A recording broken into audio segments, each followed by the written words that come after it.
తిరుపతి జిల్లా చంద్రగిరి నియోజకవర్గం పాకాల మండలం కె వడ్డేపల్లి పంచాయతీలోని రైతు సేవా కేంద్రంలో యూరియాను లబ్ధిదారులకు ఇవ్వకుండా పక్కదారి పట్టిస్తున్న ఓ పేపర్లో వార్త ప్రచురణపై చంద్రగిరి ఎమ్మెల్యే పులిపర్తి నాని ఆదేశాల మేరకు Pakala agriculture market committee chairman Sudhakar స్థానిక తెలుగుదేశం పార్టీ నాయకులతో కలిసి రైతు సేవా కేంద్రాన్ని మంగళవారం సందర్శించారు.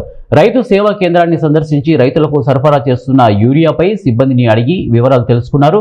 ఇక ఏఎంసీ చైర్మన్ సుధాకర్ మాట్లాడుతూ కూటమి ప్రభుత్వం అధికారంలోకి వచ్చిన తర్వాత రైతు సమస్యలను పరిష్కరిస్తూ ముందుకు వెళ్తోందని తెలిపారు. గతంలో చంద్రగిరి నియోజకవర్గంలో యూరియా కొరతపై రైతులు ఎమ్మెల్యే దృష్టికి తీసుకుని వచ్చిన వెంటనే తక్షణమే స్పందించి అధికారులకు చంద్రగిరి నియోజకవర్గంలోని ప్రతి రైతుకు యూరియా అందే విధంగా చర్యలు చేపట్టాలని అధికారులకు తెలిపారు. నాకైతే యూరియా బస్తాలు అందినాయి. నేను మా మామ వాళ్ళు వచ్చి కౌలు పెట్టుకున్నాను. నేను 50 గుంటలు వాళ్ళు వచ్చి 2 బస్తాలు తీసినారు సార్.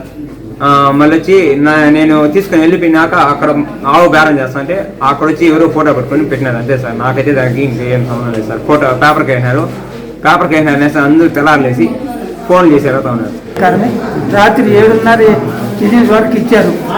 కానీ మేము ఈ ఎండకు నిలుచుకోలేక ఒక నేను ఉన్నాం. లాస్ట్లో ఆ అబ్బాయి మేము కొంతమంది ఉన్నాము, ఇంకొక అబ్బాయి కూడా ఉన్నాం. ఏం చెప్పారు, ఫోటో తీస్తూ వచ్చారు వీళ్ళు. నేను తెల్లారైతే వైఎస్ పార్టీలు ఆ పని చేసింది. ఎందుకు ఆ పని చేసాను, నేను నీకు పింఛన్ ఇస్తున్నారా లేదని నీకు డౌట్తో చేసినాను అన్నాడు. నేను అప్పుడే అడిగాను సార్ డౌట్. మాకు ఏ ప్రాబ్లం లేకుండా మాకు సార్ వాళ్ళు ఇచ్చినారు.